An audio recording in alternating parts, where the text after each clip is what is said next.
Salut tout le monde et bienvenue à ce premier de 3 vidéos dans lequel je vais vous faire un compte rendu de la toute première édition du HaroonCon.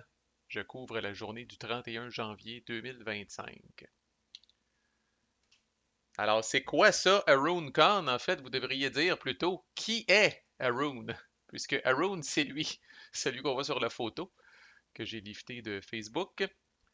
Alors, Haroon est ce qu'on pourrait appeler, je pense qu'on est rendu là dans notre relation, là, mais ce que je pourrais appeler un ami, là. C'est quelqu'un que j'ai rencontré par hasard à une convention qu'on appelle Carnage, qui se déroule au Vermont une fois par année, une convention de 3 jours.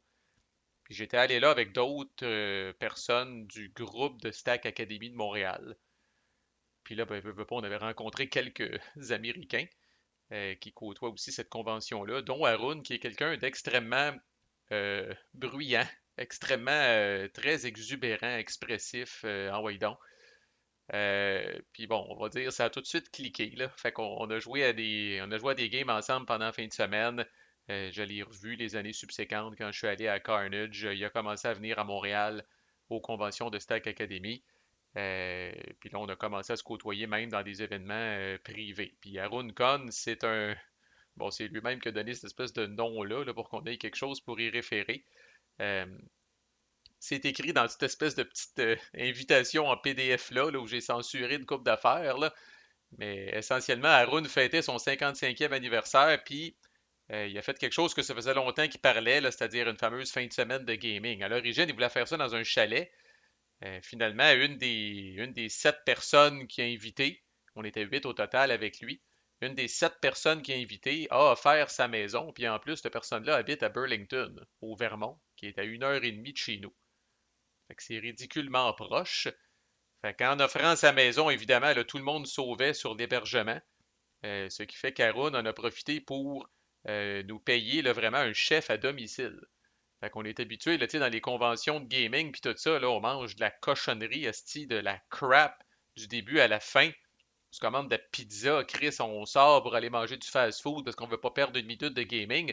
Là, on avait un chef à domicile, imaginez. Fait que toutes dépenses payées, moi, ça m'a rien coûté d'hébergement, ça m'a rien coûté pour bouffer. Je suis monté là-bas avec mon ami Tim, c'est lui qui conduisait, qui crisse. C'est dur de se sentir plus mal ou plus embarrassé que ça en termes de se faire traiter aux petits oignons. Fait qu'on était 8 personnes, je ne vais pas dire triées sur le volet, là, mais tu sais, je veux dire, c'est Haroun a choisi ses invités. Il y a eu un petit peu de drama dans le sens où à la dernière minute, Asher, qui était comme un des amis d'Haroun, s'est désisté. On était 3, 4 jours avant. Mais on a pu le remplacer avec quelqu'un qu'on va appeler François, là, qui habite à Montréal, puis qui a pu se joindre à nous, là, puis qui était déjà en partant sur la shortlist d'Arun. Fait que les protagonistes, sans plus tarder, là, je vous les présente pour que vous ayez un visage en tête, parce que là, on a joué en hostie, là, c'est 3 jours. Fait que ça commençait le vendredi avant midi, là, un petit peu avant midi. Puis ça s'est poursuivi là, quasiment le jour et nuit là, jusqu'au dimanche après-midi, là. Fait qu'on a joué en Chris, là. Fait que ici, nous avons Kevin, qui était notre hôte. Donc, c'est à lui qu'appartient cette maison-là. Une hostie de belle maison, là, tu sais, dans le district historique là, de Burlington, là, une vieille maison là, qui craque de partout, là. Tabarnak, il y avait des chambres pour tout le monde. Si on n'en finissait plus de trouver des raccoins. Euh, hey, on arrive là, tu sais, puis c'est ça, laissez-moi vous montrer vos chambres. C'est vraiment, comme je vous dis, traité comme des princes. François qui a remplacé Asher à la dernière minute, François qui habite à Montréal, un chic type, participe au Stack Academy, là, puis à toutes ces affaires-là. Dimitri, ancien collègue de travail d'Arun, qui habite maintenant à Toronto. Quelqu'un de très discret mais de très sympathique, qui a pris le train lui jusqu'à Montréal pour être capable de participer à l'événement. Puis ici, on a le plus jeune du groupe, Mikey, 25 ans, déjà 4 enfants, il en veut 5. Sa blonde en veut 12, lui il a mis un stop à 5. Il y en a 4 en ce moment, puis il a 25 ans. Un jeune très allumé, super sharp aussi au niveau des règles. Tout le temps avec sa tablette, c'est le fun d'avoir quelqu'un de même dans un groupe de gaming, là, que tu es capable de dire on a-tu le droit de faire ça, sti? Puis lui, il est déjà sur sa tablette en train de trouver la réponse si c'est pas sur BGG, en train de checker le fac ou les forums. Fait que ça, c'est nos 4 premiers sbires. Sur une autre table, pendant ce temps, nous avons Tim, dont je vous ai souvent parlé. Tim qui habite à Saint-Lambert, chic type, lui également, votre humble serviteur ici. David, ici un autre ami d'Haroun, et le jubilé en personne qui, comme je disais, fêtait son 55e anniversaire, Haroun. La seule condition qu'Haroun nous avait mis, c'est que il choisit les jeux pour n'a pas une hostie de mot à dire. Fait que, tu sais, écoute, quand t'es traité comme ça, tu dis, ben vas-y, bon pit. Puis en plus, il sait que je suis un petit peu princesse, fait que il m'avait consulté quand même avant de choisir les jeux pour s'assurer, tu sais, il sait que je suis le plus difficile du groupe. Fait qu'il m'avait consulté quand même un petit peu. Fait que moi, j'avais eu ce privilège-là. Mais à ceux qui pensent organiser des événements similaires, tabarnak, on a sauvé du temps. D'abord, tu sais exactement à quoi t'en tenir. Tu sais, on va à un événement de même, souvent on amène une petite grosse poche pleine de jeux. La moitié de ces jeux-là, c'est des jeux que ça fait longtemps qu'on n'a pas joué, puis on n'a pas les règles en tête. Là, on savait exactement, là j'ai censuré pour vous garder un petit peu de surprise, là, mais on savait exactement, là, puis ça, évidemment, ça l'a joué un petit peu dans le temps, là, mais on avait quand même des plages, on avait 3 plages par jour. Puis cette plage-là, qui joue à quoi, qui l'amène et qui l'enseigne. Tout ça, c'était précisé, c'était détaillé. Fait que moi, je savais exactement, OK, j'amène ça puis ça, je vais l'enseigner aussi, fait que je vais rafraîchir les règles. Asti qu'on a sauvé du temps, là, versus se retrouver les 8, là. Puis bon, on joue à quoi? Ben moi, j'ai amené ça, mais ça joue rien qu'à 5, fait que là, ça nous prendrait un jeu à toi. T'en as-tu un jeu à toi? Moi, j'en ai pas. Moi, t'en as-tu? Oui, j'en ai un, mais ça fait longtemps, je connais pas les règles, faudrait que quelqu'un l'explique. Euh, Vraiment, on a sauvé beaucoup de temps. Puis le chef à domicile, ben, est-ce qu'on sauve du temps? C'est pas nécessairement qu'on sauve du temps, mais on a bien mangé en crise. Pourquoi je dis qu'on sauve pas du temps? Ben, c'est sûr, tant qu'à avoir un chef à domicile, si on mange pas ça sur le coin du comptoir à 100 000 à l'heure, là, en se disant, bon, ben, let's go, on joue encore. T'sais. Il y avait une règle qui était claire, qu'il fallait vraiment que la table de cuisine soit complètement euh, nettoyée quand venait le temps de manger, puis là, on prenait le temps de s'assire les 8, puis vraiment, on mangeait, puis on prenait le temps de parler, puis de décompresser. Anyway, vraiment, je vous souhaite ça à tout le monde, là. Je me suis senti vraiment privilégié d'être là. Fait qu'on arrive là, le vendredi, un petit peu avant le dîner. Puis ce qui était déjà au menu, là, c'est un espèce de jeu là, Icebreaker, là, un jeu court qu'on est capable idéalement de tout jouer en même temps. Parce qu'il y en avait là-dedans qui se connaissaient pas. Là, fait que on avait tout comme point commun d'être des amis d'Haroun, mais Haroun est très cosmopolite, puis il y a des amis partout à travers le monde quasiment. Là. Fait que au menu, c'est un petit icebreaker. Puis Haroun nous a fait jouer à Charioteer de GMT Games, carrément, même si c'est pas un wargame de l'auteur Matt Colkins, celui qui a fait Sekigahara. Euh, Honnêtement, j'avais pas du tout d'attente. Puis là, c'est un jeu qui se joue à maximum 6. Fait que là, Haroun, lui, c'était sa copie, qui était même pas dépunchée. Il l'a dépunché pour l'occasion. Puis lui voulait voir le jeu en action. Fait que lui, il tenait pas à jouer nécessairement. Puis Kevin, notre hôte à ce stade-ci, a accueilli la chef à domicile pour y montrer là, la cuisine, puis où est-ce qu'était tout le stock. Parce que quand quelqu'un de même se déplace pour venir faire la bouffe chez vous, elle utilise votre lave-vaisselle, vos outils, vos instruments de cuisine. Fait que là, Kevin avait un petit peu cette responsabilité-là. Fait qu'on a joué à ça à 6. J'ai suffisamment aimé ça pour. Là, je suis en train d'essayer. Au moment où j'enregistre cette vidéo-là, si vous écoutez ça, là, je recrute pour une game en play by email de ça parce que ça se joue très bien en play by email parce qu'on choisit nos trucs simultanément. C'est un peu abstrait. Les plus grosses plaintes qu'il y a par rapport au jeu, c'est pour les vieux de la vieille qui ont joué à, je pense, c'est Circus Maximus que ça s'appelle, là. Un autre jeu de course de chariot dans la Rome antique, là, mais qui a été fait par Avalon Hill, puis qui était une simulation extrêmement détaillée, là, où est-ce que, justement, là, ça décrivait en détail des coups de cochon que vous pouviez faire aux autres chariots qui étaient dans la course, là. Ici, c'est très, très abstrait, simplifié. Euh, vous ne voyez pas d'image flamboyante sur les cartes. Là, c'est essentiellement, là, vous avez une main de carte, vous essayez de matcher. Vous avez une main de carte comme ça, vous essayez de matcher des symboles, vous essayez de faire plaisir à la fois à l'empereur ou à la foule qui veut voir des choses en particulier. Puis c'est ça, les symboles, les chiffres, bon, oui, à quelque part, c'est la distance que votre chariot avance, mais aussi les 4 couleurs de symboles font des choses. Des fois, ça peut vous guérir, des fois, ça peut attaquer les autres, des fois, ça vous aide à mieux tourner les coins, puis le symbole vert, c'est celui qui vous fait avancer le plus vite. Il y a quand même pas mal de petits chromes, il y a des bons mécanismes de catch-up. Une vraie game, normalement, c'est 3 tours. Nous autres, on a fait 2 tours parce que là, On commençait à déborder un petit peu dans l'après-midi, puis on voulait, c'était important de suivre la cédule. On disait ça tout le temps à Arun, c'est important de suivre la cédule. Mais un bon petit jeu pour vrai, gros deck de cartes, beaucoup de variétés, petit puzzle aussi, les cartes que vous avez en main. Ah, calice, qu'est-ce que je fais? J'approche d'un coin, je joue-tu des coins où je fais le grand tour ici, puis je blesse les autres? Est-ce que je suis mieux de défausser des cartes? Est-ce que j'essaye de matcher le plus de symboles? Est-ce que c'est le bon moment d'utiliser mes jetons en particulier? Là, je vous teacherai pas tous les jeux à mesure, là, mais Charioteer, c'est pas impossible, vous le revoyez sur la chaîne. Fait intéressant à noter, Arun, tant qu'à pas jouer, jouait le rôle de l'empereur. L'empereur, normalement, c'est un dé que vous brassez pour savoir qu'est-ce que l'empereur veut voir ce tour-ci. Veux-tu voir du sang? Il veut-tu voir de la vitesse? Il veut-tu voir des trucs? Là? Puis là, si vous faites plaisir à l'empereur, vous avez des avantages. Haroun, il brassait le dé sur la table en cachant le résultat. Puis si le résultat faisait pas son affaire, il le rebrassait. Puis des fois, il prenait même le dé, hostie, puis il le collissait sur une face en particulier. Fait qu'on a joué avec un empereur un petit peu plus qui est un petit peu plus guidé par ses émotions qu'un dé de base peut l'être, là.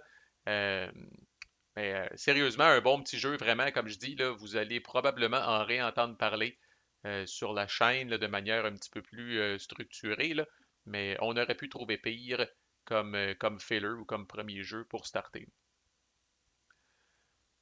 Après, bon ben là, à partir de maintenant, le groupe était divisé en deux. Fait que là, on avait d'un côté 6 joueurs qui jouaient je pense que c'est Dune Uprising. C'est l'extension Dune Imperium, là, le jeu de worker placement, deck building sur Dune, là, qui est rendu à 4-5 expansions, là. Il y a une de ces expansions-là, je pense que c'est Uprising, qui vous permet de jouer en équipe 3 contre 3. Fait qu'on avait vraiment là, ce gros showdown-là, 3 contre 3 à une table. Moi, j'en faisais pas partie, je n'ai même pas joué au jeu de base encore. Ça fait une couple de fois que je le regarde sur Steam pour peut-être l'acheter, parce que ça a l'air que sur Steam, il est très très bien fait. Mais j'ai pas encore passé à l'action. Puis bon, worker placement, deck building, et Chris, une chance que c'est d'une, parce que c'est deux mécaniques qui me laissent pas mal indifférent. Fait qu'eux autres, ils ont joué à ça, pendant que moi, je jouais à Dune War for Arrakis avec Mikey. Mikey qui avait jamais joué, mais comme je dis, il catch quand même assez vite. Puis on jouait avec la copie d'Arun qui était pas dépunchée, là. Fait que juste ça, parce que moi au début je me disais, Chris, Dune, on va finir ça bien plus vite que. En fait, Dune, War for Arrakis, on va finir bien plus vite que l'autre Dune à 3 contre 3, là. Mais Chris, vu qu'il fallait tout dépuncher le style de jeu, puis c'était sans compter sur les crises de figures. Ben les crises de figurines, je pense qu'on peut le dire de même, effectivement, là. Parce que bon, ceux qui suivent la chaîne, j'ai couvert Dune War for Arrakis. Fait que c'était une belle thématique de Dune. Vous aurez remarqué, on avait deux jeux différents de Dune, mais qui se déroulaient en même temps. Moi, je suis habitué, voici les unités régulières, voici les unités d'élite, voici les Sardaukar. Mais là, le jeu qui est fait par Cool Mini or Not vient avec les. Là, quand j'ai sorti les hosties de traits de plastique avec toutes les petites figurines dedans, c'est beau, là, c'est superbe. Le jeu a de la gueule en crise, là, comme on dit, une présence de table exceptionnelle.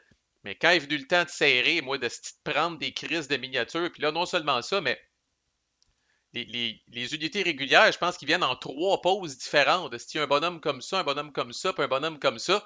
Puis là, vous essayez de fitter ça dans les hosties de moules de plastique du trait. Ça me fait chier en crise. Je m'ennuyais de Vassal quasiment. Puis comme je dis, il est superbe.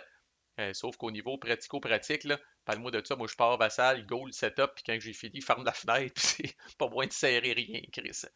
Euh, Côté game, j'ai joué les Harkonnen, puis là, bon, c'est un petit sample, mais c'était ma troisième game sur trois. Ça fait trois. Les Mikey a gagné avec les Atreides. Je me suis rendu à 9 points de suprématie assez vite. Puis je me suis retrouvé dans une situation vraiment weird où les Atreides, il leur restait 3 siege seulement. Puis Chris, il y avait tout le temps au monde, ils ont été capables de mettre des tokens de déploiement dedans. Il y avait 6 unités dans chaque calice de siege Atreides. J'ai jamais été capable de défoncer ça. Je pouvais plus bluffer, là, parce que j'avais à peu près plus de monde. Fait que, tu sais, dès que j'ai fait une grosse armée, par exemple, j'ai commencé à m'avancer vers ce siege-là. Non seulement il y avait 6 bonhommes dedans, mais là, Mikey a pogné les cartes, faire apparaître Gurney, Halleck, puis d'autres bonhommes à côté. Chris, c'était un vrai champ de mine, il y avait des Atreides partout, câlisse. Fait que j'ai pas réussi à les pogner le dernier fucking point qui m'aurait amené à 10. Mais ça solidifie encore une fois là, ce jeu-là comme étant vraiment là, un de mes jeux préférés des dernières années. Assurément, là, il monte dans le classement tranquillement, pas vite. Après souper, là, c'est vraiment les photos que vous avez vues. Là. Fait que, il y a une table, ces quatre-là ont joué à Arcs avec Leaders and Lore. Puis nous quatre, on était supposé de jouer à Nemesis, le fameux jeu semi-coop là, avec des objectifs secrets puis toute l'équipe. Jouer à Nemesis avec Haroun, là, c'est une expérience en soi, là. Mais il a joué quand même beaucoup. Fait que là, lui, il voulait nous faire découvrir Concordia Venus, qui est la version de Concordia qui se joue en équipe. Fait que là, ceux qui connaissent la chaîne, je déteste les euros. Worker placement, whatever. Je déteste les hosties d'euros. Ça, pour moi, c'est un cauchemar, normalement, de jouer à des jeux comme ça. Mais Haroun, tu vas voir, c'est une dynamique en équipe. Puis là, moi puis Tim, on n'avait jamais joué. Lui puis David, il avait déjà joué. Fait que là, c'était un vétéran avec un débutant. Moi, j'étais avec Haroun. Tim était avec David. Ça n'a pas fait exception à la règle. J'ai détesté ça. C'est sec. Ah non, je m'ennuyais pas de ça, de regarder une map de même avec des petites maisons de couleurs, puis des petits bonhommes de couleurs, puis là, un petit plateau en avant de vous autres. J'allais ouvert dans Tabletop Simulator. Là, c'est pas tout à fait la même map, là, mais un petit plateau ici avec des ressources, là, de la bouffe, du textile, des outils, de la brique, puis du vin, puis là, tu échanges ça contre des affaires, puis tu payes de l'argent, puis tu mets tes petites maisons, puis tu te fais un réseau comme ça, puis à la fin, tu as une petite grosse salade de points, de décompte de points de victoire autour. Il y a quelques petites affaires, tu sais, le côté intéressant, puis en plus, Arun, qui est normalement, comme je dis, la plus grande gueule qu'il n'y a pas sur la planète, insistait pour qu'on joue vraiment en silence, parce qu'apparemment, ça améliore beaucoup le jeu. Fait que tu parles pas avec ton partenaire, tu peux dépenser le fric de ton partenaire aussi, puis quand ton partenaire dépense ton fric, tu n'es même pas supposé là, de faire ne serait-ce qu'une expression faciale pour dire mon Christ, j'avais besoin de cet argent-là. C'est silence total, parce que ça améliore le jeu. Vous avez une main de cartes en main, tout le monde commence avec les mêmes cartes. Là, ben, quand vous jouez une carte, ça c'est vraiment unique, là, j'avoue. Là, quand vous jouez une carte, vous faites l'action, puis votre partenaire fait l'action aussi. Fait que non seulement dans vos cartes, il faut que vous choisissiez qu'est-ce qui est intéressant pour moi, mais est-ce que mon allié va pouvoir lui aussi bénéficier de cet effet-là autant que moi? Ou à tout le moins, est-ce que ce ne sera pas complètement un coup d'épée dans l'eau pour mon allié? Parce que quand vous êtes capable de faire ça, ben là, évidemment, vous doublez votre productivité, si on veut. Il y a d'autres cartes disponibles pour être achetées sur un market. Il existe à peu près 28 000 boards différents parce qu'il y a eu un paquet d'extensions. Fait que là, j'ai jamais joué au Concordia de base. Le concept demeure semblable. Là, probablement qu'on avait un board différent, des cartes différentes parce qu'on joue en équipe, des règlements différents parce qu'on joue en équipe. Mais désolé, Haroun, je n'ai pas aimé ça, puis bon, là, tu sais, les petits colonistes, les petits bateaux qui sont sur la map, puis qui se promènent, puis qui vont les mettre en jeu, des petites maisons qui ressemblent étrangement aux maisons de Monopoly, là, tu sais, si vous les regardez comme ça, là. Fait que, alors, franchement, là, je m'ennuyais de se taper dessus, hostie, puis de faire de quoi d'un petit peu plus thématique, là, écoute, il n'y a pas plus euro que d'échanger des crises de goods dans la mer Méditerranée. Tabarnak, si on dirait qu'un euro sur deux, c'est ça, là. Tu sais, là, je t'échange tu sais, deux bouteilles de vin contre une brique, que je t'échange un de textile contre deux de bouffe, puis 3 piastres. Trader des goods dans une ville quelconque, là, en Europe, Asie, là, il me semble qu'un euro sur deux, c'est ça. En tout cas, comme je dis, ceux qui me connaissent savent que j'ai ça. Haroun prenait une chance. Tim n'a pas aimé ça non plus. Haroun puis David adorent cette affaire-là. C'est très, très opaque. Quand tu n'as pas joué 5 games de ça, là, oui, il y avait le décompte final, puis c'était excitant. J'ai fini par gagner avec Haroun par une coupe de points. Le décompte final, c'est très excitant, mais je me suis posé la question, Chris, si je recommençais une game drette là, je saurais pas plus où concentrer mes efforts. Il y a tellement, tellement de façons de faire de points, on dirait, là, que c'est ça, là, ça en est comme surchargeant pour le brain. Là, puis moi, c'est ça, on dirait que j'ai passé l'âge aussi d'essayer d'optimiser toutes ces patentes-là. Et finalement, à sortir de là, parce que le cœur me lève, non, j'exagère. Là, quand on a eu fini, ben, il était tard, puis là, on s'en allait se coucher. Mais avant, il y a plusieurs wannabe designers, puis pas juste des wannabe designers, il y a des designers réels dans ce groupe-là. Arun, avec un partenaire, ont un jeu qui a été signé avec un publisher, puis ils en ont plusieurs autres dans le pipeline. Kevin, notre autre, a des jeux qui sont déjà publiés. Euh, en tout cas, Arun est en train de tabler sur un jeu qui nous a fait essayer là, en fin de soirée, pas mal fin de soirée, vendredi. Euh, Juste le nom est accrocheur, le Reverse Poker, le poker à l'envers. Il commence à nous expliquer le jeu, puis la thématique, puis j'étais tout de suite accroché. Esti, il dit Hey, c'est comment fucked up que c'est cette affaire-là, là. On est une gang qui a perdu énormément d'argent dans une game de poker, puis là, on prend une machine à voyager dans le temps, puis on retourne dans le temps, puis on va essayer de revivre cette game-là, mais à l'envers. Tabarnak, que c'est ça, cette style d'affaire-là. Fait que là, c'était très, très raboteux, là, tu sais, c'était encore au stade de prototype, là, tu sais, au crayon feutre, là, qu'on barre des affaires quasiment en live pendant une game, là, puis qu'on ajuste les règles sur le fly, là. Mais ça a du potentiel. Tu sais, moi, j'ai trouvé ça, bon, je peux pas dire que j'ai eu du fun parce j'ai trouvé ça encore pas mal, comme je disais, pas mal sec puis pas mal embryonnaire comme patente.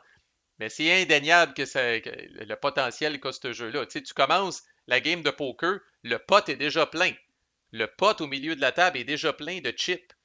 Puis tes cartes d'action te permettent de unbetter, donc de démiser des pions. Où là, tu vas reprendre des chips là, finalement du pot, puis tu vas les remettre devant toi. Tu as des cartes qui te permettent de faire un all-out plutôt qu'un all-in, pour ceux qui connaissent le poker. Tu vois déjà les 5 cartes, c'est le Texas Hold'em. Tu as 2 cartes devant toi, puis tu as 5 cartes dans le milieu de la table. Mais ces 5 cartes-là, en cours de tour, tu es capable d'influencer lesquelles étaient les 3 premières qu'on a vues, lequel a été ce qu'ils appelle, je pense, le turn, puis lequel a été le river. En tout cas, fait que les commentaires, il faut que tu sois familier avec le poker pour apprécier toute cette désingénierie-là du poker, puis tous les termes aussi qui ont été comme rebrandés pour être compatibles avec le fait qu'on est en train de jouer une game de poker à l'envers. C'était peut-être un peu trop pour mon cerveau fatigué là, de 1 heure, 2 heures du matin après une grosse journée de gaming. Là. Mais en tout cas, Haroun voulait juste nous le faire essayer. On lui a donné du feedback en masse. Là. Mais tu sais, là, c'est un de ces 7-8 designs là, qu'il y a dans le pipeline en même temps. Fait que voilà, c'était la journée du vendredi 31 janvier 2025. Comme je dis, il y a 2 autres vidéos qui s'en viennent pour couvrir cette conférence-là ou cette convention-là. Manquez pas la suite. À plus.